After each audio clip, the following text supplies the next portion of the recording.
Mary Kay Cabot, who's going to join us here after a quick word from FanDuel. NFL fans can start the season with a big return on FanDuel, America's #1 sportsbook.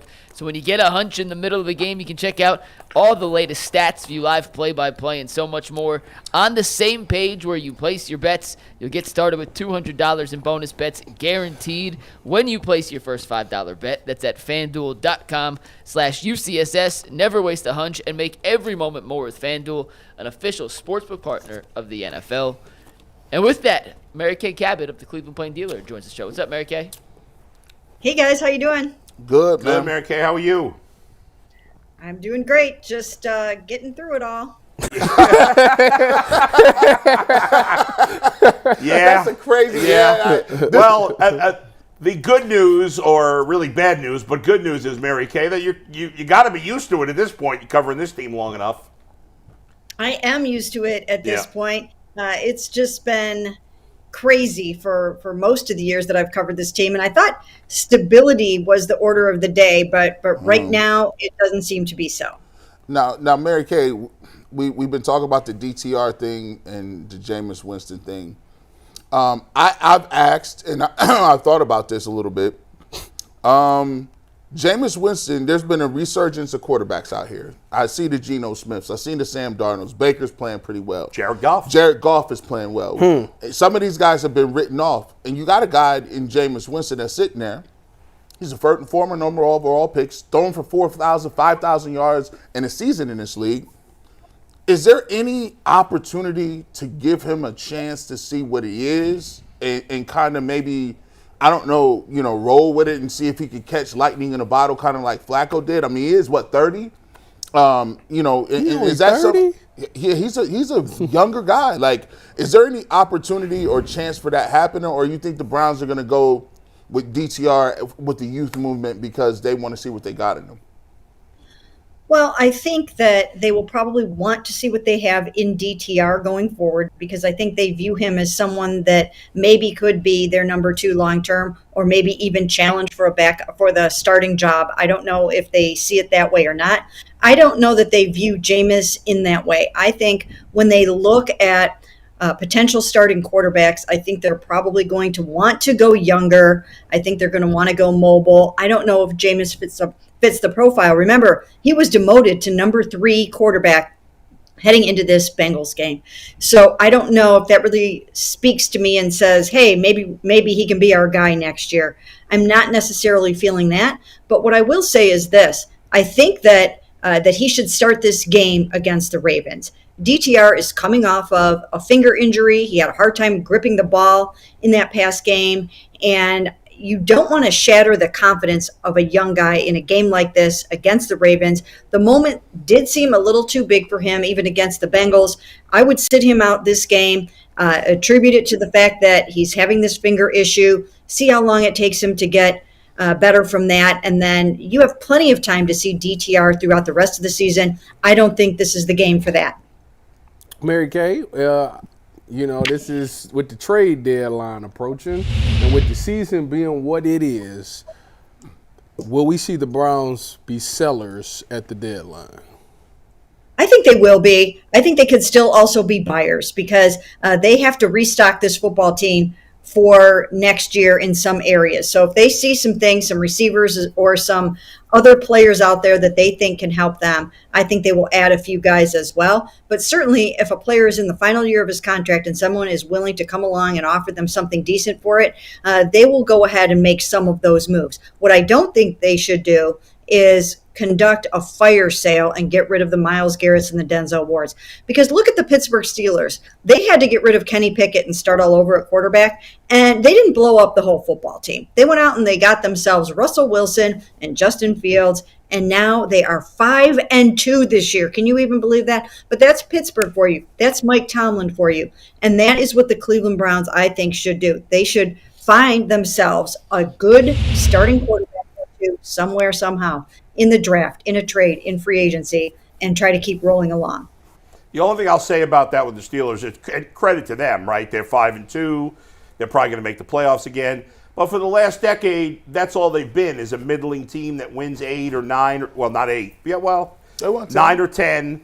and they lose in the first round of the playoffs because their quarterback play ultimately is not good enough. Now, maybe it'll be different this year because it's been trending away from the big quarterback numbers, although it's picked up the last couple of weeks. But yeah, so I don't know if the Steelers are the model in that way. I mean, obviously they've been a model of consistency, but I think the draft is where it's at for the Browns in the long term. Yeah, the point that I'm making there is that you don't see the Steelers selling off. No, that's right. Cam Newton, True. TJ Watt, and those kind of guys. You're right. You can keep good defense intact, and then you've got to go out and you've got to find yourself a quarterback somewhere. And of course, you don't want this quarterback to cost you a boatload of money because everyone knows where they're at right now with the Deshaun Watson contract. So they either are going to have to draft one and hope they find a good rookie that can come in and step in like a C.J. Stroud, like a Jaden Daniels. That's where they're going to have to try to catch lightning in a bottle, is by drafting the right quarterback in that draft in April probably, or maybe they can find a couple of Justin Fields and Russell Wilson sitting around waiting for a job. Now listen, I may not have read this or now I just want to get you on the record. So you are saying from you are saying that the Watson experiment is over and that the Cleveland Browns need to go into the draft and find their future quarterback.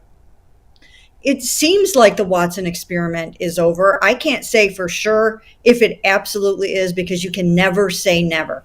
But that sort of felt like the end to me. And even if it wasn't the absolute drop dead end of him in a Cleveland Browns uniform, you still have to go out and find a starting quarterback for next year because you don't know when he's going to be able to come back from this or how he's going to be able to come back from this. I think he's having the traditional surgery, which could take 9 months to a year to come back from. They are coming back from them in about 9 months now, 10 months, but still you're looking at, once again, a training camp where he wouldn't be able to practice.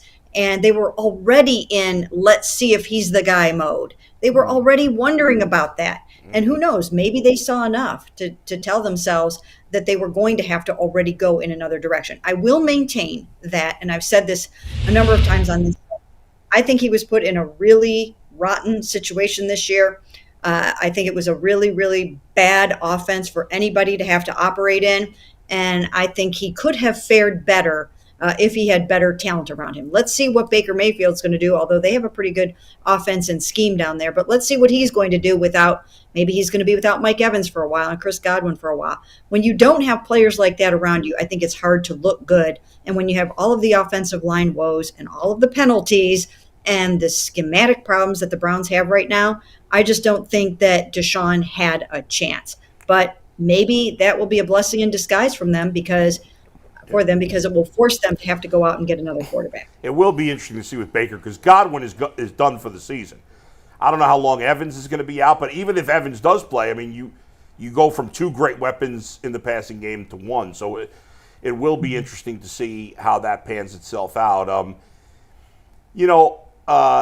Obviously Nick Chubb came back this week. It was great to see him. He certainly looked a little rusty, but it was cool seeing him in the end zone.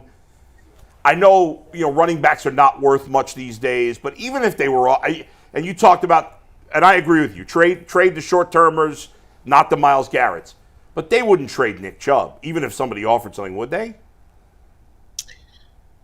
You know what? I don't really see Nick Chubb going anywhere. He seems like a Cleveland Browns lifer to me. Yeah. So I'm really not feeling that one. And he's coming off of this knee surgery, so I don't know what kind of market he would have at this point anyways. So I don't really see that happening. But again, at this point in time, I don't think you can say never about anything. Okay. Even I've been told that they are not going to trade Myles Garrett. They're probably not going to trade Denzel Ward. But that was even before Deshaun Watson went down, and they got themselves into a point where they have to restock, rebuild, hope to get a high first-round pick or a couple first-round picks that you can package and move up. So now I think all bets are off and absolutely anything can happen, but I really don't see them trading the Myleses, the Denzels, the Nick Chubbs. Mary Kay, do you think going forward here, whether it is DTR or Jameis, and I think you make a good point about either way playing Jameis against Baltimore this week, Do you think we'll see Kevin Stefanski revert more to what he prefers, a lot of 13 personnel, big boy packages, under center? Do you think we'll see a lot more of that going forward? Yeah, I think that they were already trending towards doing some of those kinds of things. I think they recognized that the new scheme they tried to put into place did not work for them. They were not ready for it. They didn't necessarily have the personnel for it. It just did not work. I don't know if Kevin felt as comfortable calling it as he should have. I just don't know if the marriage of the Ken Dorsey, Kevin Stefanski thing worked out that well. So I don't know where they're going to go with all of this, but I do think that they will revert to doing the things that Kevin knows he can call and that these guys can get the job done with. And of course, things will be different if you've got DTR in there or if you've got Jameis in there, because you're talking about a dual threat running quarterback, or you're talking about more of a pocket passer. So that will dictate how some things are done. But I do think that you will see more of the Kevin Stefanski, 12 personnel, things like that, a little bit less of the spread that they were trying to do. Mary, let me ask you a question about, let's say that the Browns season is not successful. They ended up getting, a top 5 pick in the draft. Is it 1,000% guaranteed that they're going quarterback, or do you think they could go left tackle? Because that's another area. Well, the whole offensive line this year has not performed well. Do you think left tackle could be another position that probably they would go at, and would the fans be mad if they did? Well, I do think that that is an area they're going to have to address. But if you have a top 5 pick, or if you've got a couple of first-round picks somehow, and you can package that pick, and there are some good quarterbacks, you have to go quarterback this year, I think, is what you're going to have to do, unless you do trade for a quarterback, or you can find one in free agency that you think can be your starter. If there's some other way that you can land a good starting quarterback, then by all means go ahead and do that. But if not, and you see some good quarterbacks up there at the top of the draft, when you have a top 5 pick, that's what you have to use it on. You can find almost anything anywhere else. But if you want the best quarterbacks in the NFL, you're going to have to go grab them very, very high in the draft. Go ahead. Well, let me ask you also about the coaching staff. There's a lot of things that this year, they made a bunch of replacements on the offensive side of the ball. Do you think that at the end of this season that they will reevaluate those changes they made, and could there be potentially some changes made to the offensive coaching staff again at the conclusion of this season?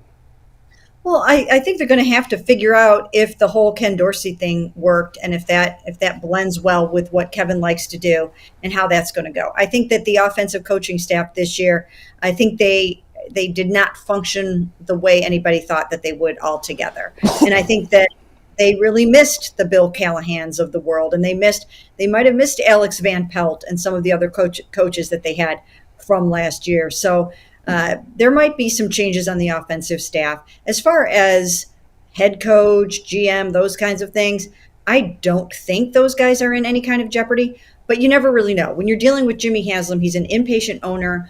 He needs to drum up support for a new stadium. So I'm not seeing or feeling that they would do anything with those guys. But at this point, as I said earlier, all bets are off on anything when you're 1-6 and going nowhere. Mary Kay, I'm sorry you have to suffer through covering more losses, but that's the job, unfortunately. Thank you for joining us. We appreciate it as always. Thanks, guys. Appreciate it. Yeah, not pretty. She's seen a lot of losses. Hey, listen, I thought she was forthright. I mean, she basically came out and said, "Oh, it's a wrap. You got to draft a quarterback." Yeah, that's it. And Mary Kay obviously has, she's defended Watson more than most. I mean, so if she's saying that, I was like, "Oh, okay." That must be the temperature. Yeah, like, people is moving forward. This thing moves fast. Okay, you just evaluate how it's a good move. point. Like he's not going to be ready for the start of next season, probably. No, and real quick, and then we'll do a read. Yeah, I don't think Deshaun's arm looked the same this year. All the numbers backed it up. So he had to use his legs a lot more often. He's coming off an Achilles now. Yeah, he's gonna have potentially bum shoulder and arm and a potentially bum ankle. Look at Aaron Rodgers. He could Wait a barely minute. pocket. Are you talking about the same shoulder that they told me was better than They before? told you that. Yeah, Yeah, they did lied tell to us your that. face, Tyvis. Yeah, They lied to you. Not to mention he's just going to miss another year of football. And the thing that was missing that everybody agreed on, even people that was in the Watson camp, was that he didn't have the same level of electricity in his scrambling ability. Yeah. He was able to move a little bit, but you Yeah. saw Jaden Daniels, you're like, dang, that dude is moving. Different